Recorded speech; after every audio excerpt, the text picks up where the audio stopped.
ఉన్నటువంటి వెంకటేశ్వర స్వామి యొక్క దేవాలయంలో ఈరోజు ఎంతో ఘనంగా స్వామివారి యొక్క కళ్యాణ మహోత్సవం చేసుకోవడం జరిగినది.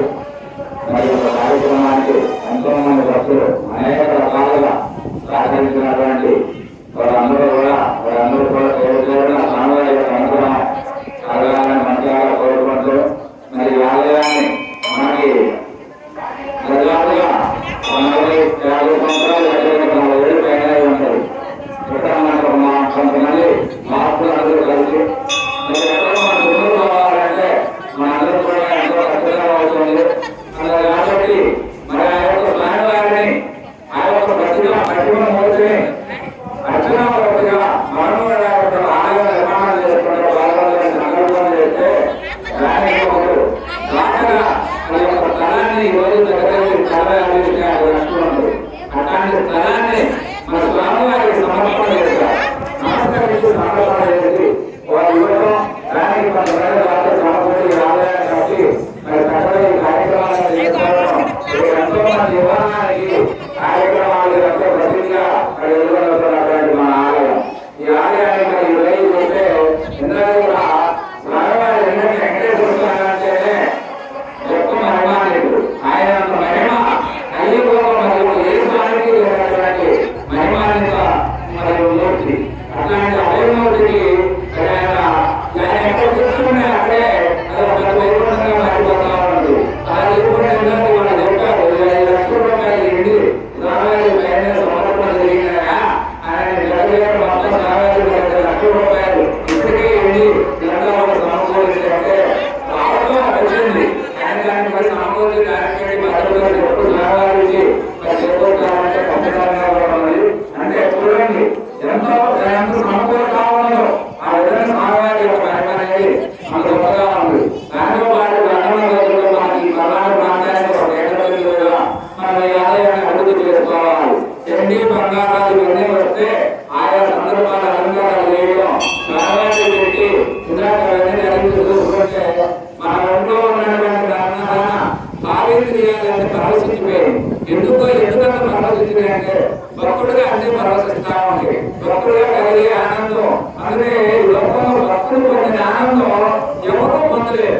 అందుకనే భక్తులు కదే మనం భాగవత కథలుగా చెప్పుకుంటాం. భక్తుల చరిత్రగా మన చరిత్రగా చెప్పుకుంటాం. భక్తులందరినీ మనం ఆదర్శంగా తీసుకొని వెళ్ళుకుంటా ఉంటాం. అట్లాంటి భక్తులు మరి మన యొక్క ఉన్నటువంటి భావేంద్రియాలని ప్రవర్తించాయి.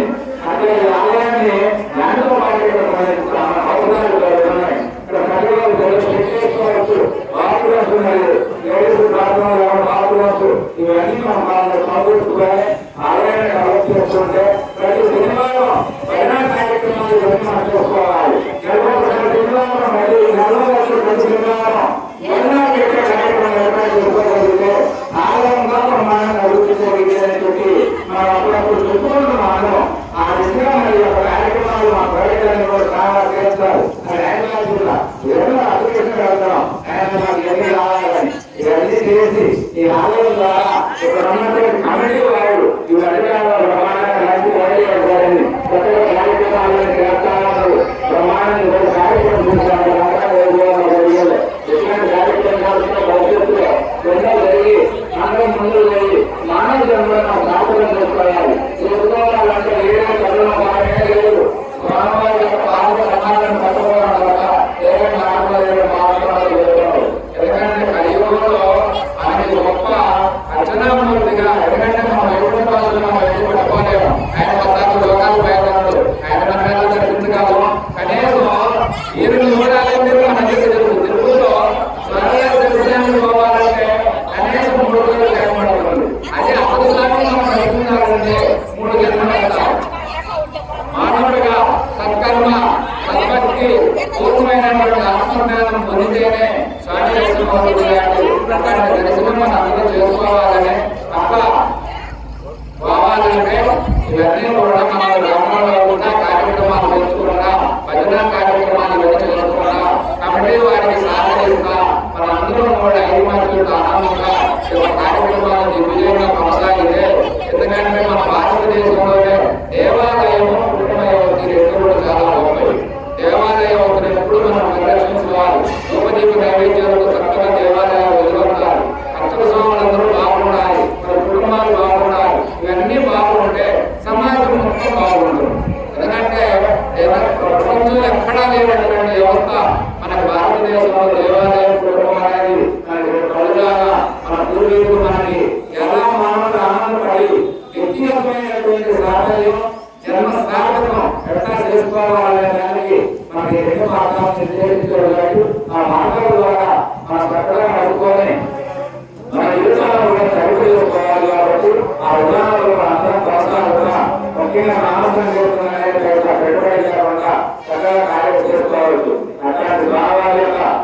సంవత్సరాలు